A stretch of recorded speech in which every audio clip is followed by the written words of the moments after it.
titulamos Al que venciere porque esta es la mención que hace Jesús en las cartas al Apocalipsis, a las iglesias del Apocalipsis. En cada una de ellas dice al que venciere, ¿sí? Al que venciere.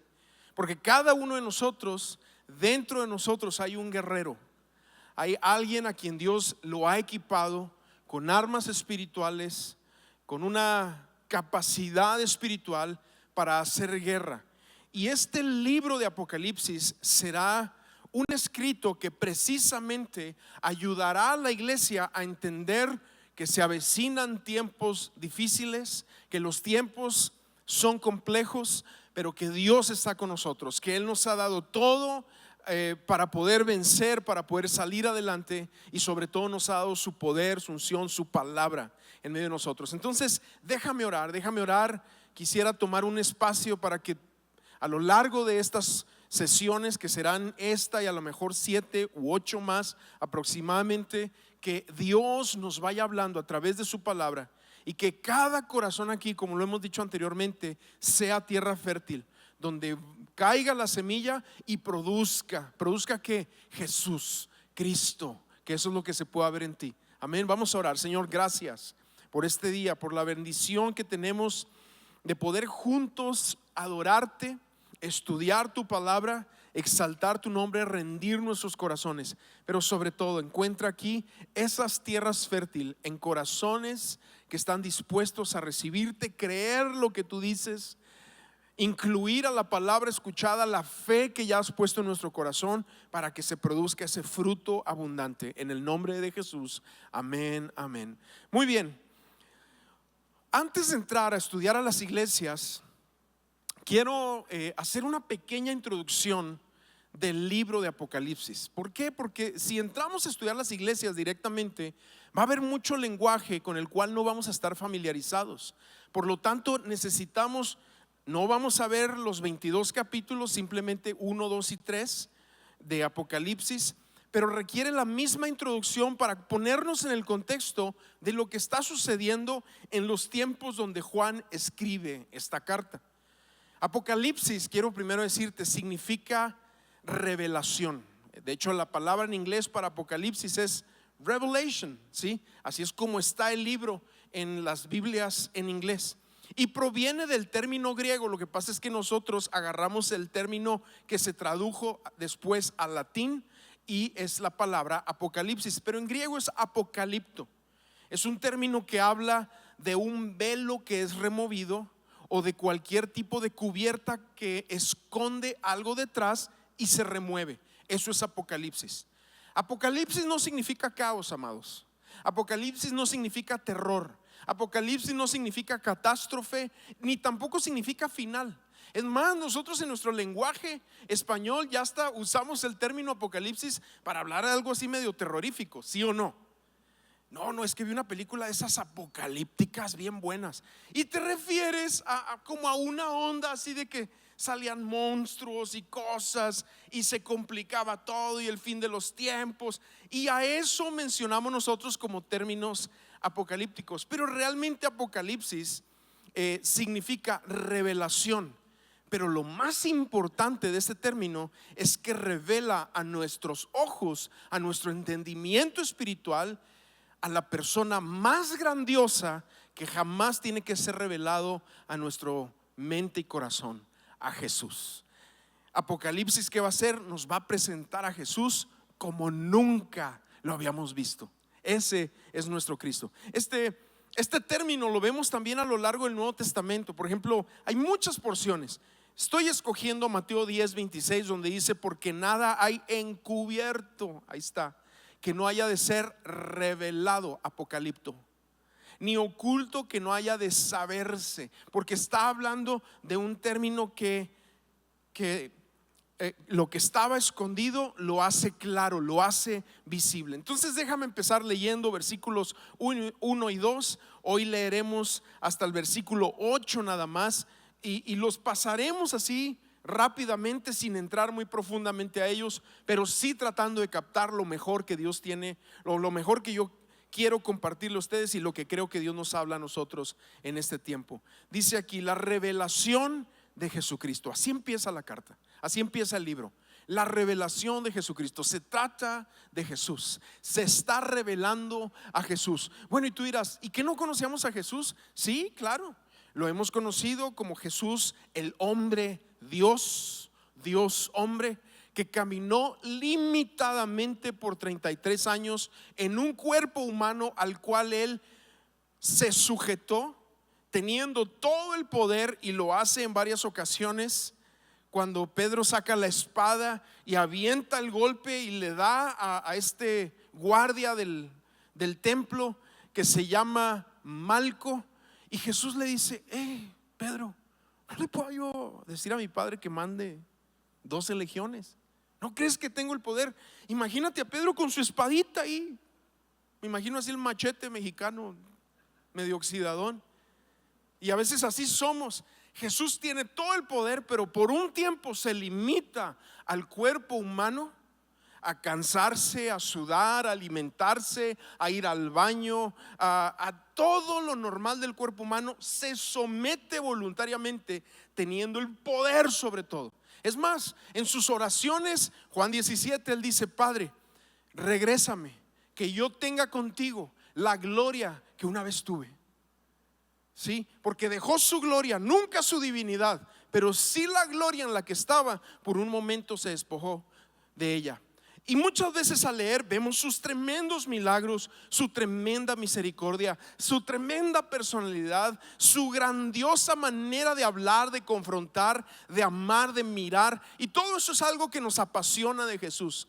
Pero Apocalipsis es el cierre del ciclo, porque ahora nos presenta a Jesús resucitado, con poder, glorificado. Sus ojos son distintos, su cabello es diferente, su ropaje es distinto. Ahora ya no viene caminando por Galilea y Judea y las zonas de Samaria y de Palestina. Ahora viene en un corcel blanco. Ahora viene en una imagen por demás extravagante y extraordinaria en cuanto a su persona. Por eso te digo, Apocalipsis, que muchos le han llamado el Evangelio, porque si bien tenemos los 4 evangelios, Mateo, Marcos, Lucas y Juan, algunos maestros bíblicos le han llamado Apocalipsis el Evangelio de Jesucristo, porque es la completación del ciclo que revela quién es la persona de Jesús.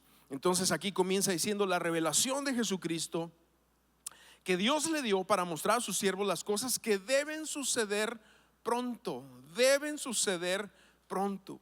Y aquí es donde muchos se atoran, porque dicen: oye, pero si ha pasado 2000 años y no pasa nada.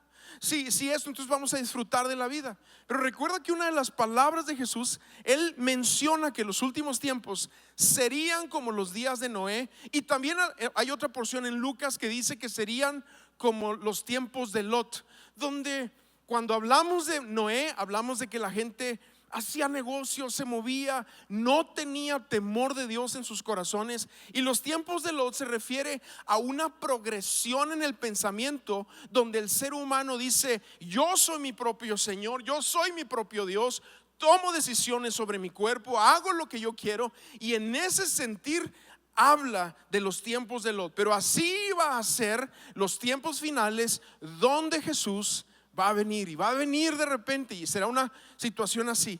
Pero esto es algo que tú tienes que entender, porque aquí dice que va a suceder pronto. Y otra vez la pregunta, entonces, si es pronto y ha pasado tanto tiempo, ¿a qué se refiere? Bueno, a que pronto puede llegar Él, o pronto te puedes ir tú, ¿verdad?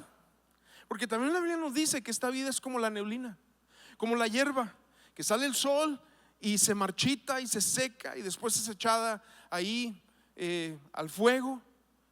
Porque así, de cierta manera, también somos nosotros. Vamos de pasada. A veces pensamos, cuando somos jóvenes, que tenemos todo por delante, hacemos tonterías, nos arriesgamos, nos exponemos de más.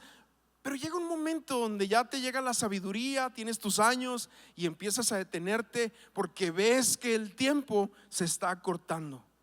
Y aquí nos empieza a hablar de eso. Ahora, dice: Él la dio a conocer enviándola por medio de su ángel a su siervo Juan. Van a haber ocasiones en la carta donde habla Jesús Hay ocasiones en la carta donde va a hacerlo a través de su ángel, de un ángel que él envía, un mensajero, pero siempre es enviada a su siervo, el apóstol Juan, quien dio testimonio de la palabra de Dios y del testimonio de Jesucristo, de todo lo que vio, porque Juan es el que recibe esta revelación y a él se le dice: escríbelo, escríbelo. El propósito entonces de esta carta es mostrarle a la iglesia, a ti y a mí, lo que habría de acontecer, lo que habría de venir, lo que habría de suceder. Eso es el propósito. Y el profeta Daniel, hablando de Daniel, que mucho de lo que se va a mencionar en Apocalipsis es parte de lo que se habló de Daniel, y todo esto, recuerda, es un tema introductorio porque yo necesito que tú te pongas en el contexto de por qué hay un Apocalipsis, por qué Jesús lo escribe, aunque el tema será el mensaje a las iglesias. Pero Daniel, a él se le dice, después de todo lo que vio y que es demasiado complejo también, se le dice: sella las palabras, séllalas. Pero a Juan se le dice: no las selles, que todo el mundo las conozca y que la iglesia las lea y las aprecie. ¿Por qué? ¿Por qué esto? Porque después del Calvario, de la resurrección y de la llenura en el Pentecostés sobre la iglesia por medio del Espíritu Santo, Dios es el anfitrión, el que abre la puerta para los últimos tiempos. Ya estamos en los últimos tiempos. Estos son los días postreros. Estos son los últimos tiempos de los que se hablaban, y mucho de eso lo vamos a ir viendo aquí. Ahora, rápidamente, ¿cómo se divide el libro? Porque yo quiero que también tengas este entendimiento. Disculpa que estás hablando con alguien que tiene más una tendencia a enseñar que a predicar, pero qué bueno para que aprendas, ¿verdad? Pero ¿cuál es el bosquejo de este libro? Bueno, el capítulo 1 al 3, Cristo es visto como el sacerdote en suma exaltación y como el rey que se manifiesta sobre las iglesias. Capítulos 4 y 5, ahora es donde se empieza a clamar: ¿quién será digno de desatar los sellos, de abrir los libros? ¿Quién es digno? Y entonces ahí aparece otra figura de Jesús, el Cordero. Jesús como el Cordero. Esa es otra de las cosas. Del capítulo 6 al capítulo 18, ahora vemos a Jesús como el juez sobre toda la tierra, como cumplimiento general del Salmo capítulo 2, donde dice que aunque los pueblos se burlaran y se rieran de él, él vendría como juez de las naciones. Capítulo 19, ahora lo vemos como este rey conquistador que regresa a la tierra, y el capítulos 20 al 22 vamos viendo cómo se derrota a Satanás completamente, a todas sus huestes, y es el establecimiento de la ciudad celestial, del mundo en la nueva era que entrará, donde será todo renovado, y los cristianos ya no traeremos este tremendo problema de concupiscencia, sino que nos glorificará. Amén. Apocalipsis, amados, es inspirado por el Espíritu Santo y tiene el propósito, como cada uno de los escritos del apóstol Juan, exclusivamente Juan es el que pone propósitos en sus escritos. Por ejemplo, cuando escribe su evangelio, es el único de los 4 evangelios que tiene un propósito de por qué es escrito. Eso está en Juan 20:31, dice: esto se ha escrito para que creas. Y ese es el propósito del evangelio de Juan, que creas en el Señor Jesucristo. Pero las epístolas de Juan, escritas muchos años después, tienen el énfasis y el propósito de que tengamos confianza en las palabras que nos ha hablado Jesús. Eso está en 1 Juan 5:13. Ten confianza. Vamos viendo que el propósito del evangelio es creer. El propósito de las epístolas es tener confianza. Pero cuando Juan escribe el Apocalipsis y le es revelado los cielos, el propósito es que la iglesia ahora esté lista. Tú tienes que estar listo. Tú tienes que estar listo. Tú no puedes decir pues mañana o el próximo fin de semana o no, nada más dame chance de ponerme a cuentas con Dios. No, amado, no dejes pasar un día más. Hoy tienes que estar listo. No dejes pasar más tiempo. No digas pues cuando cumpla unos 20, o cuando sea viejito, o cuando ya tenga mis hijos, ahí ya me compongo. Como don Ramón, me dan ganas de dar ahí un cachetadón. ¿Cómo piensas así? Hoy es el día de alinearte, hoy es el día de arrepentirte, hoy es el día de ponerte a cuentas, hoy es el día de empezar a vivir con un corazón que no has tenido anteriormente y que permitas que Dios encienda tu corazón para Él. Y ese es el énfasis de Apocalipsis, que estés listo, porque en cualquier momento puede ser tu momento, ya sea que Él regrese o que tú te vayas. Así es la cosa. Ahora, ¿por qué Apocalipsis usa tanto simbolismo? ¿Nos quiere confundir? No, porque los símbolos es un lenguaje de amor. Ayer estaba en una boda, y cuando llegamos a los símbolos, siempre pues que el lazo, y que las arras, y que la Biblia, y que las arenas, y que las velas, y que brinca la cuerda, y que quién sabe qué, ¿verdad? Y hay un montón de cosas hoy en día. Y ya cuando hay una boda, yo les pregunto, bueno, ¿y qué simbolismo quieres poner? Porque ya sé que de repente hay algún hipioso que me va a sacar una onda, y pues bueno, les ayudamos ahí con sus simbolismos. Pero hay uno muy bueno, que es un simbolismo que todos vivimos: el anillo, la argolla, que significa un pacto que hicimos. Entre los hombres no se hacen pactos, a excepción del pacto matrimonial. Es el único pacto que Jesús llega a decir: lo que Dios une, que no lo separe el hombre.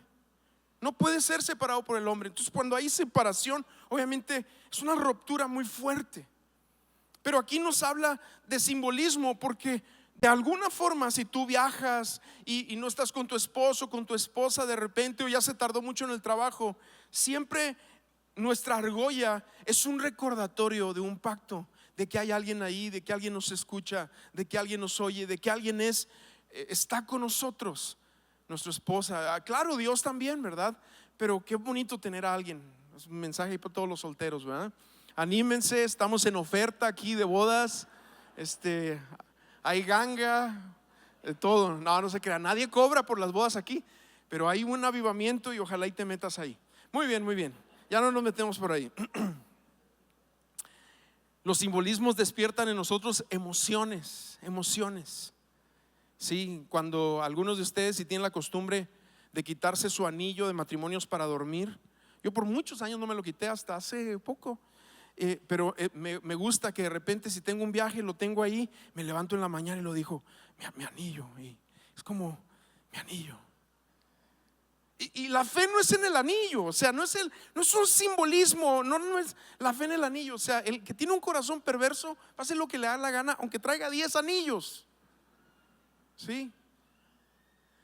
Pero nos recuerda, los símbolos nos recuerdan. Por eso Apocalipsis está lleno de simbolismo, porque Jesús quiere que al leer la palabra, al leer la Biblia en el Apocalipsis, vayamos viendo la conexión con los símbolos del Antiguo y el Nuevo Testamento que nos unen, que nos dan una conexión con nuestro Señor. Ahora, ¿cuál es el contexto? ¿Cuándo es escrito Apocalipsis? Apocalipsis es el último libro de la Biblia que es escrito tradicionalmente en el año 95. Es escrito por Juan, quien ha sido perseguido precisamente porque se levanta un César que empieza a pedir que lo adoren como Señor y Dios. Es Tito Flavio Domiciano, y ante la negativa de muchos cristianos de no adorarlo así, los empieza a algunos a martirizar y a otros los envía a Patmos. Patmos es una isla, colonia romana, que ha sido hecha una cárcel para esos tiempos, un poquito a la idea de las Islas Marías que nosotros tenemos aquí en México, y es una cárcel toda la isla, algo así. Ahí es donde se envía el apóstol Pablo. Es para este tiempo, el apóstol Juan, y para este tiempo todos los apóstoles ya han muerto, tradicionalmente hablando. Juan es el último que queda, y tradicionalmente él muere hervido supuestamente en agua. Ahí es como a final de cuentas muere, cumpliendo la profecía que Jesús habla sobre él cuando está confrontando a Pedro, porque Pedro había sido muy bocón, pero a la hora no puede con su palabra, se echa para atrás. Jesús lo confronta, y todavía Pedro le dice al Señor Jesucristo, cuando está yendo Juan, le dice: ¿y él qué? Y Jesús le responde: ¿y a ti qué? Y yo creo que a algunos de ustedes se les debería responder así, ¿verdad? ¿Y a ti qué? Le dice Jesús a Pedro. ¿Qué si yo quiero que él quede hasta el final? Y ahí el Evangelio de Juan nos dice que se corre el rumor de que Juan no iba a morir, pero no habla de eso, lo aclara Juan mismo, sino que él sí iba a llegar a viejo. Igual que Pedro llegó a una edad muy avanzada. Pero a final de cuentas queda ahí el apóstol Juan. Y empieza la carta en el versículo 3 diciendo: bienaventurado el que lee y los que oyen las palabras de esta profecía y guardan las cosas que están escritas en ella, porque el tiempo está cerca. Ahora hazme el gran favor de voltear con la persona a tu lado y decirle: el tiempo está cerca.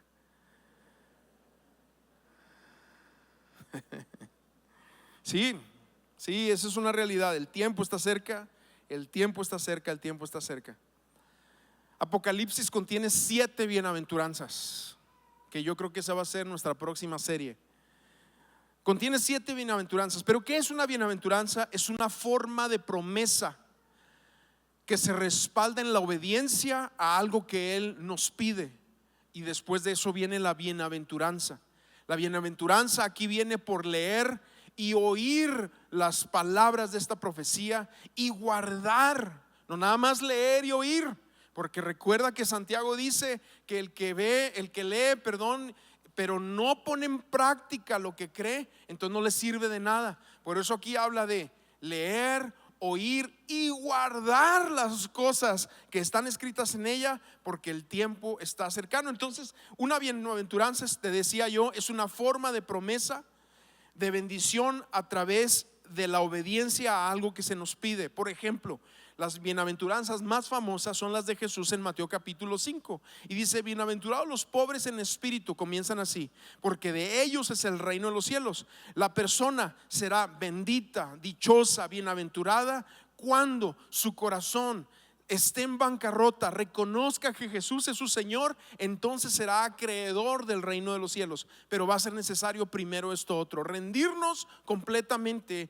delante de Él. Y esta bienaventuranza que leemos aquí en Apocalipsis expresa esa diligencia que deben de tener todos los seguidores de Jesucristo en poner atención y guardar las palabras que están aquí escritas. Por eso te digo que tenemos que quitarle la superstición, el misticismo, tenemos que quitarle el miedo a entrar a Apocalipsis y empezar a verlo con ojos distintos, porque nos va a revelar a Jesús como nunca lo habíamos visto. La mayoría de los pastores, de los maestros bíblicos, no quieren entrar a este libro porque a veces lo sienten impertinente para la temporada de la gente, porque a veces pensamos que la gente nada más necesita ser ayudada con palabras del momento. Pero yo quiero decirte que no es así. Necesitamos más. Necesitamos no nada más las palabras del momento, sino las palabras de lo que está por venir. Porque si nosotros como pastores, como maestros, no las advertimos, no las decimos, entonces nos está faltando alimento, cimiento, contenido en lo que estamos hablando. Y tú necesitas estar preparado, no nada más para el ahora, sino también para lo por venir, para todo. De hecho, una de las imágenes más extravagantes de Jesús está en Apocalipsis 19, versículo 11 en delante. Déjame nada más leerlo porque es digno de que lo leamos. Dice: vi el cielo abierto, este es Juan, y apareció un caballo blanco, y el que lo montaba se llama Fiel y Verdadero. Ya no es el carpintero de Nazaret, ahora viene como un rey en una imagen gloriosa sobre un caballo, sobre un corcel blanco. Dice: el que lo montaba se llama Fiel y Verdadero, con justicia juzga y hace guerra. Ahora este es otro de los términos de Jesús que no vemos. ¿Cómo que juzga y hace guerra? Sí, es que esta es el cumplimiento profético de la necesidad de ver a Jesús de manera distinta. Dice: sus ojos son como llama de fuego. ¿Cuándo habías visto así a Jesús? Te lo presenta Apocalipsis: ojos como llama de fuego. Sobre su cabeza hay muchas diademas. Tiene un nombre escrito que nadie conoce sino Él. Está vestido con un manto empapado en sangre. Y aquí estamos hablando de la sangre de los mártires que dieron su vida por Él a lo largo de los tiempos en las distintas naciones. Y Él no se olvida de ellos y los guarda sobre su manto, sobre su torso, sobre su pecho, sobre su espalda, como para hacernos entender y ver que Él no se olvida, que Él está atento de eso y que con Él van a gobernar, que con Él, aunque hayan muerto en derrota a los ojos de los hombres, así como Esteban, que es apedreado y todo el mundo dice: híjole, pobrecito Esteban, pero ahora Él viene con Cristo en este simbolismo de que Él va a reinar sobre las naciones y sus hijos, aquellos que se han entregado a Él, lo harán con Cristo. Y aquí entonces sigue siendo un manto empapado en sangre y su nombre es el Verbo de Dios. Los ejércitos que están en los cielos vestidos de lino fino, blanco y limpio, los seguían sobre caballos blancos. O sea, no viene solo, viene con todos sus ejércitos. Ahora sí. Y esto es una de las imágenes que es increíble. Y por más que querramos mentalizarlas, intelectualizarlas, así como que acomodarlas para que tú las entiendas, no, es leerlo, creerlo, aunque te incomode. Así va a regresar Él. Bueno, sigo leyendo aquí. Dice: de su boca sale una espada afilada para herir con ella a las naciones, y la regirá con vara de hierro. Él mismo pisa el lagar del vino del furor de la ira del Dios Todopoderoso. En su manto y en su muslo tiene un nombre escrito: Rey de Reyes y Señor de Señores. Porque la imagen es increíble. Él viene cabalgando sobre los cielos. Su manto con el aire pues se va haciendo para atrás y se descubre su muslo. Y aquí dice: Rey de Reyes y Señor de Señores. Ese es Cristo. Y lo vas viendo así. Tú dices: seguro que habla de Jesús. Es Jesús, nada más que está completando el ciclo de cómo lo debemos de ver. Ahora, ¿a quién está dedicado este libro? Este libro está dedicado a la iglesia, a ti y a mí, a ti y a mí. Pero aquí dice el versículo 4: Juan, a las 7 iglesias que están en Asia. Entonces tú dirás: bueno, es que no es para nosotros, es para las iglesias de Asia. Nada más que quiero decirte algo: el número 7 es un número muy importante en Apocalipsis, porque el 7, que lo vamos a ver repetido en muchas ocasiones, ahorita te voy a hacer un pequeño recuento, significa algo que está completo, algo que está lleno, algo que está en plenitud, algo que tiene fullness. Sí, o sea, está completamente lleno.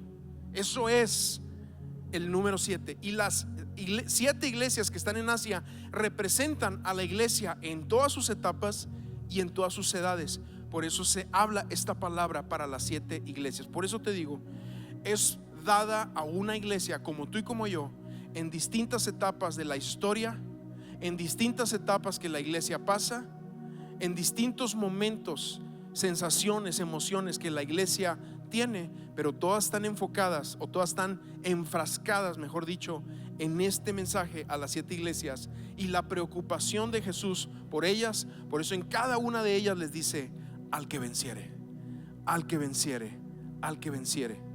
Entonces les dice a las iglesias que están en Asia: gracia y paz a ustedes de parte de aquel que es y que era y que ha de venir, y de parte de los 7 espíritus que están delante del trono. Estos 7 espíritus es el Espíritu Santo, pero otra vez el número 7 habla de la plenitud del Espíritu Santo. No es que haya 7 espíritus de Dios, es uno solo, pero habla de su plenitud, de estar completo en sí mismo. Dice: y de parte de Jesucristo, el testigo fiel, el primogénito entre los muertos, el soberano de los reyes de la tierra, al que nos ama y nos libertó de nuestros pecados con su sangre, y nos hizo de nosotros un reino, sacerdotes para Dios su Padre. A Él sea la gloria y el dominio por los siglos de los siglos. Amén. Entonces tú puedes ver que es un mensaje para una iglesia victoriosa, que ha sido hecha, que ha sido transformada a ser un reino de sacerdotes para el Señor, y que Él va con nosotros en todo lo que estamos viviendo. Me encanta porque en cada una de las escenas que leeremos de las iglesias dice que Jesús se pasea en las iglesias, desde las iglesias como la de Éfeso, de las más antiguas, apostólica, hasta la de la Odisea, que es una figura de la iglesia apóstata, casi como figura de la iglesia de estos tiempos, desde las iglesias apostólicas hasta las iglesias apóstatas. O sea, que han cambiado el evangelio, que han diluido el evangelio, que es mucho de lo que nosotros vemos hoy en día. Pero Jesús, en su misericordia y en su participación profética viene y le dice a las iglesias: alíñense, yo me camino entre ustedes, yo estoy en el centro, hagan esto, vuelvan a hacer esto que dejaron de hacer. Empieza a hablar de esa manera para que tú y yo sepamos que aún hasta en los últimos tiempos Él se mueve en la iglesia. Entonces el propósito es revelar las cosas que pronto tomarán lugar. No se trata, Apocalipsis, de satisfacer nuestras dudas escatológicas, nuestros pensamientos de cómo va a terminar el mundo y qué va a pasar, y ponerle no, es que estos son los aviones, y es que estos son los tanques, y es que estos son no sé qué. No se trata de eso, sino más bien de fortalecer a los seguidores de Jesús por medio de una esperanza firme y animarlos a vivir una vida de santidad. Animar a su iglesia a vivir una vida de santidad. Es algo que vamos a ver mucho en la carta y en las bienaventuranzas. Es: lava tus ropas. Tus ropas deben de estar blancas. Sin santidad nadie verá al Señor. No acomodes santidad a tu entendimiento, acomoda santidad a lo que dice la palabra. Si no somos lavados con la sangre del cordero, si nuestras ropas no son emblanquecidas, no tenemos parte con Él en los cielos. Tenemos que entender eso, y eso es algo que el Cordero nos va a animar a hacer. Entonces se nos anima a pelear, porque aquí cuando hablamos de lucha de armas, no es con fuerza, con capacidad, como campeones, no es como tanto como guerreros, sino más bien con una esperanza firme y con vidas santas. Versículos 7 y 8, y aquí termino. Dice: Él viene con las nubes y todo ojo le verá, aún los que lo traspasaron, y todas las tribus de la tierra harán lamentación por él. Sí, amén. Yo soy el alfa y la omega, dice el Señor Dios, el que es, el que era y el que ha de venir, el Todopoderoso. Ahora, si tú te fijas, lo que estamos escuchando aquí es como si Dios estuviera hablando y luego como si Jesús estuviera hablando. Son la misma persona, pero vamos a escuchar esta participación añadiéndole propiedad cada uno a las palabras, porque Jesús es Dios. Pero aquí dice: Él viene con las nubes. ¿Te acuerdas cuando aquellos discípulos en Hechos capítulo 1 están viendo a Jesús y de repente Él asciende, y luego vienen dos hombres, dos ángeles, y les dicen: así como lo van viendo que asciende, así lo verán venir? Y aquí nos empieza a decir: el que viene con las nubes, porque Él es el que viene a cumplir lo que había prometido, a llevar a su iglesia a unas bodas, a ti y a mí. Algunos de ustedes dicen amén y otros dicen what. Pero esto va a pasar, esto va a suceder. Todo ojo le verá. ¿Cómo será eso? No, es que es por el internet y la tecnología, y por eso venían los tiempos de la tecnología. Y no mentalices, no intelectualices lo que dice la palabra, sino: ¿a poco Dios no es poderoso para que todo el mundo lo vea cuando Él aparezca? Claro, Él es el Rey de Reyes, Él lo va a hacer. Entonces,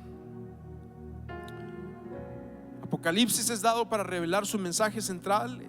Es hacernos ver lo que está por acontecer, lo que está por venir, desde el contexto de las 7 iglesias. Es un libro para ser visto por la cantidad de simbología, de visiones.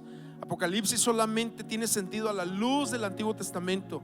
Por eso vamos a ver muchas figuras en la forma de profecía de Ezequiel, Daniel, Zacarías, y vamos a ver elementos del Antiguo Testamento como la creación, la caída, el éxodo.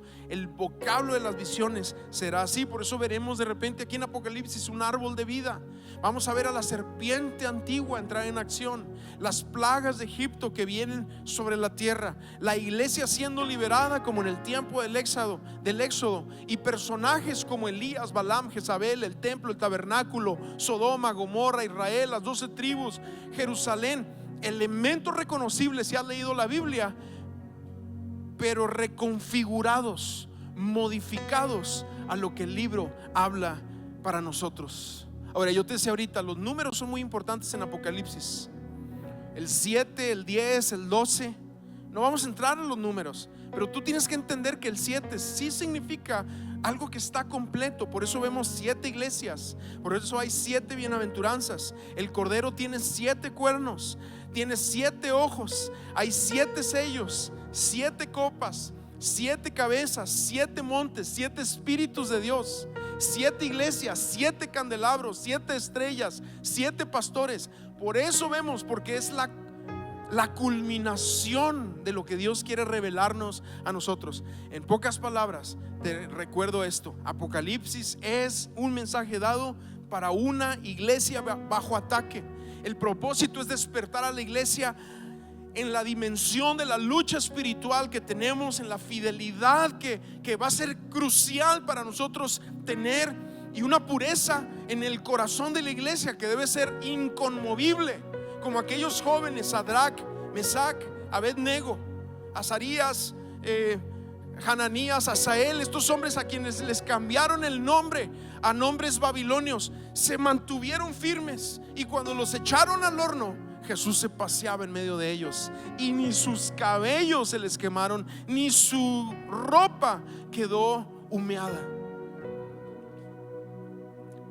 Pero sobre todo Apocalipsis es un libro de victoria y de conquista. La victoria pertenece a nuestro Dios y a su Cristo. Apocalipsis es un libro de tanta victoria que está llena de los cantos más sublimes de adoración que se escuchan en los cielos, y que ni siquiera el rey David, el dulce cantor de Israel, los pudo haber ejecutado, aunque tienen la tonalidad, la música, las palabras de los cánticos de David y de Moisés. Pero es algo que es sublime en el cielo, porque son escenas de adoración extravagante que simbolizan el triunfo de Dios y su Cordero. Y nosotros leemos este libro atendiendo a la voz del Rey, que nos llama a creer, a valorar, a aprender, que rendimos nuestra adoración de Él, delante de Él, aun cuando el momento en la vida, en el país en donde estamos, se ponga muy complejo. Nosotros le seguiremos adorando, nosotros seguiremos teniendo fe. Y Juan dice en su epístola: nuestra fe vence al mundo. Amén. Ponte de pie.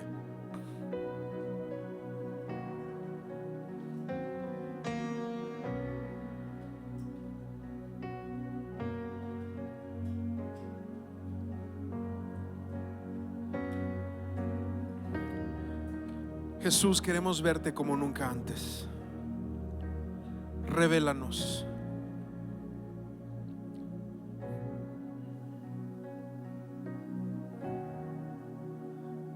En la mañana estaba orando y se me venía esto a la mente: muchos tenemos la vida que tenemos porque no hemos visto a Jesús como Él quiere ser visto.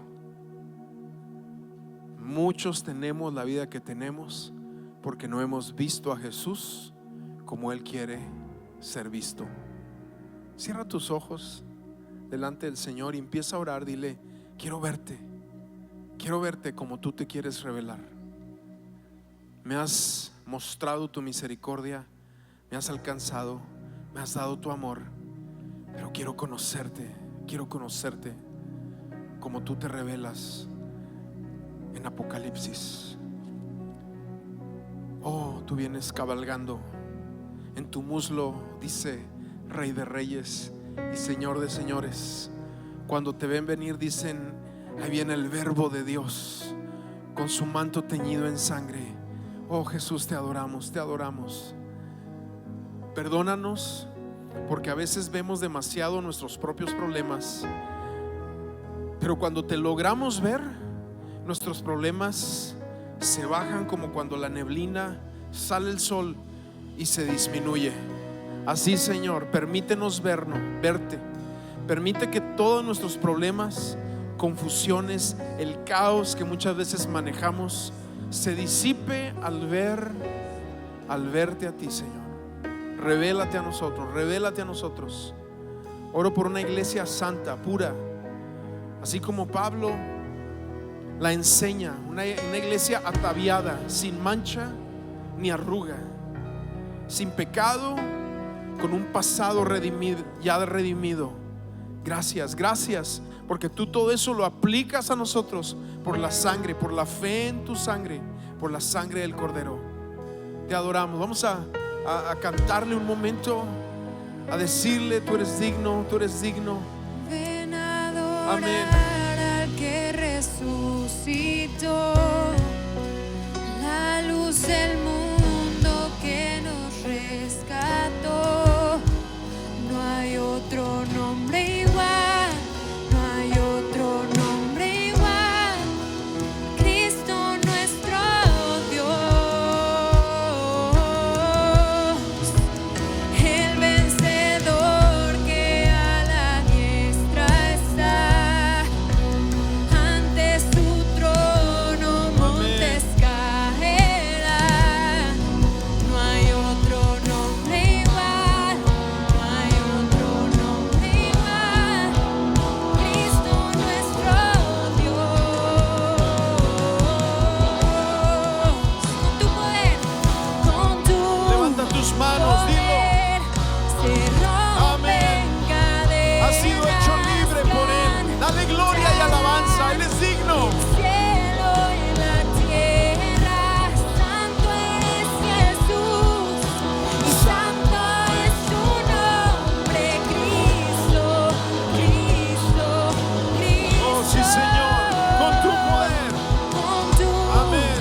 poder se rompen cadenas, cantarán el cielo y la tierra.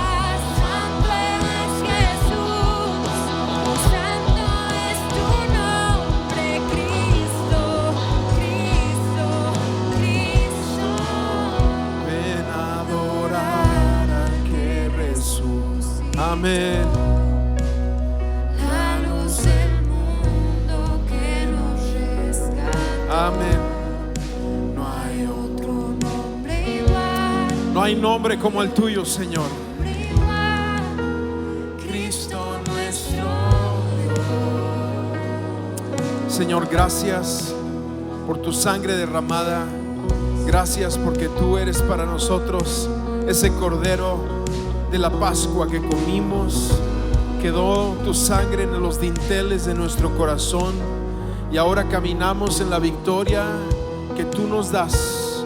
Pero queremos ahora verte también como tú quieres ser mostrado a través de este libro y a través de los mensajes a las iglesias que están aquí.